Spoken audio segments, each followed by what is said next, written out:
This is the first in a series of videos I'm going to do on inexpensive digital cameras. Most all of the cameras we're going to look at in this series are over 5 years old. They're all very reasonably priced. Most of them can be had for $30 to $40. You can find them on eBay, in thrift stores, secondhand stores, other auction sites. And the first question most people have when looking at a digital camera is, why shouldn't I just use my phone? Why do I even need a digital camera? Now, phones are great for capturing quick shots, but even these inexpensive digital cameras offer a little more flexibility when composing a shot. In low light situations, most all of these have flashes. All of them have scene selection, so you can quickly go from scene to scene for different scenarios when you're taking a shot. And it's my view that you tend to think a little longer about the shot when you're using a camera. You tend to compose the shot a little more, and I believe that when using a camera, you end up with better pictures. Now, most all of the cameras we'll be looking at have less than 16 megapixels. And while that may seem low in by today's standard, I would say don't get caught up in the megapixel frenzy.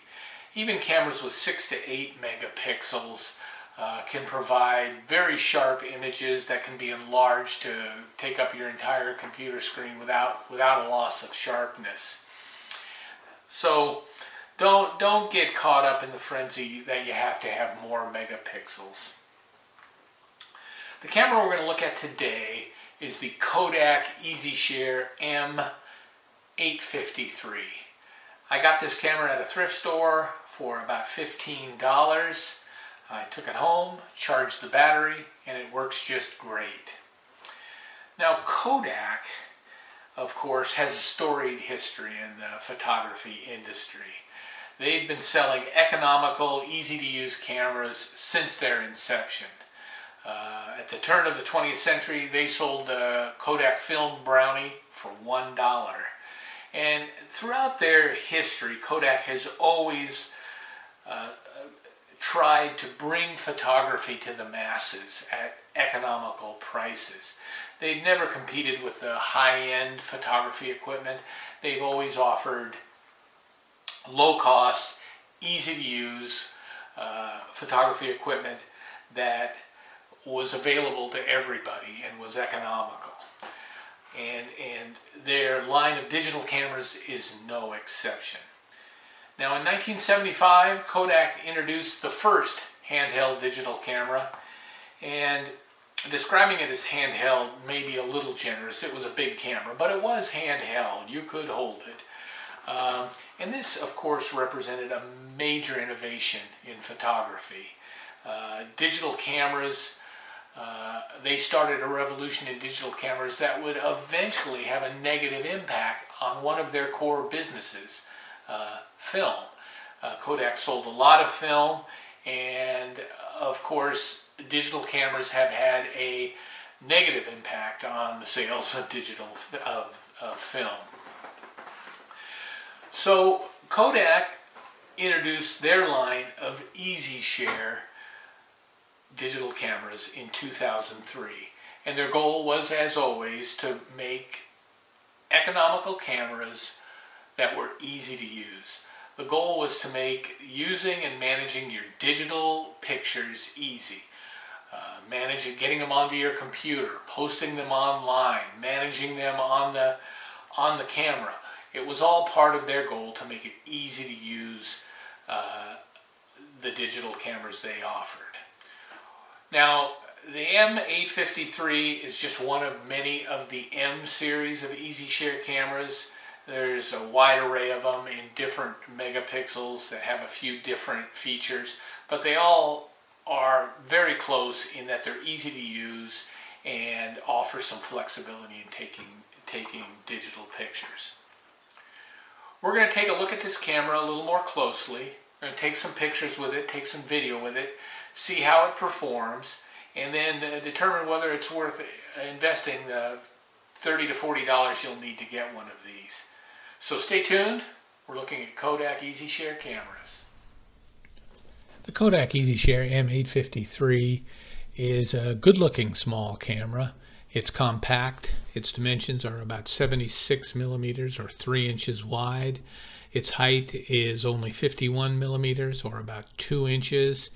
And it's only about 25 millimeters thick, so just about an inch. So it's a nice small camera that fits nicely in your pocket and you can take it with you.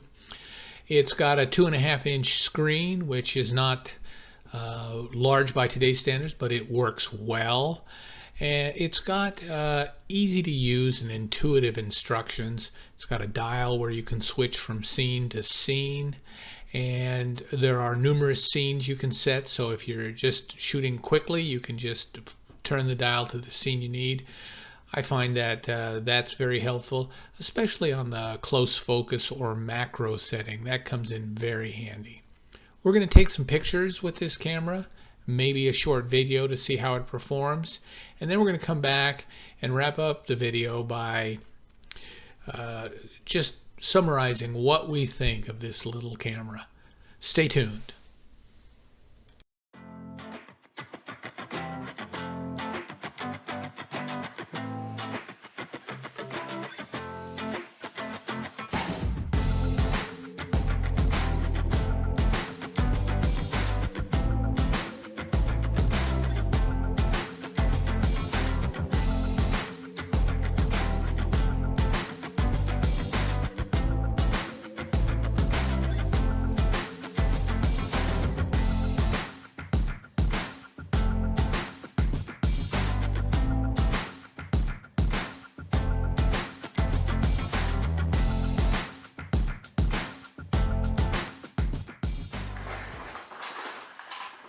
We've had the opportunity to look at and use the Kodak EasyShare M853, and I'm going to say I like this camera. For the price that you can get them for now, $30 to $40, very reasonable. It's a nice, still compact camera. Kodak accomplished their goal. It's an easy to use camera. There are 17 scenes that you can click through, so for beginners it's easy. You can go from action scenes to portrait scenes to close-up and macro scenes, all by just turning the dial. So it's a very intuitive camera to use. It's easy to manage your digital images. You can transfer them onto your computer via USB cable or using a card reader and the standard SD memory card that this camera uses. I would say if there's one area where it doesn't perform real well, that would be in video. And that may be more a function of the age of this camera. This camera is approaching 15 years old, and there have been advancements in video, and this, if you're going to use it for video, you may be disappointed. That being said, though, it has a 2.5-inch screen, which is not large by today's standards, but certainly adequate for looking at your images after you've taken them. So overall, a nice, easy-to-use, compact camera from Kodak. Stay tuned for my next in a series of inexpensive digital cameras, and thanks for watching.